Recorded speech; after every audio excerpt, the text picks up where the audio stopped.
жөн кайсы етпейт ал.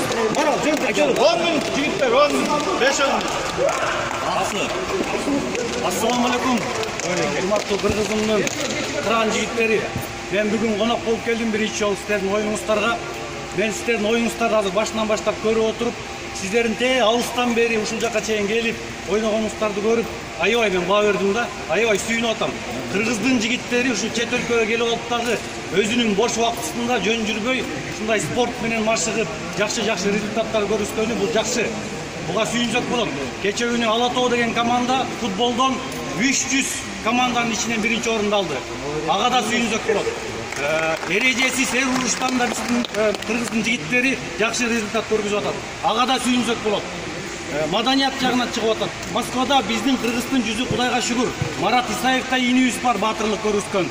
Андан башка дагы баатыр жигиттерибиз, кыздарыбыз бар. Аны менен сүйүнсөк болот. Бул жакшы. Бирок бир но бар да. Эгерде ушул иштин бардыгына күчкө толуп турган жаш жигиттер Кыргызстанда кылсак, Кыргызстанда бир жакшы ийгилик жаратсак, аябай жакшы болот.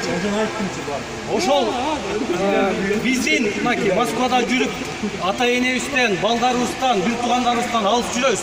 Мен да 10 жылдан бери жүрөм да.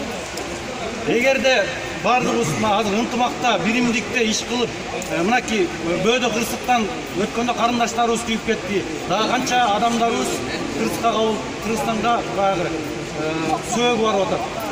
Ошондо биз бул жакта 10 жыл, 20 жылдап дагы жүрө бере турган болсок, кайдыгер боло турган болсок, Кыргызстандын келечегин ойлобой турган болсок, биздин балдарыбыз, небере чөбөрөлөрүбүз да бул жакта калат да.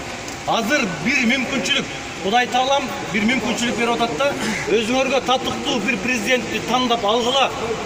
Баягы элдин пейилине жараша президент берет экен да Алла таалам деле. Пейилди түз коюп, өзүңөрдүн жүрөгүңөр каалаган, өзүңөр тандаган, өзүңөр программасын карап, өзүңөр ошол адамдын келечегин басып өткөн жолун карап туруп, Кыргызстаныбызга бир татыктуу президентти тандап алалы.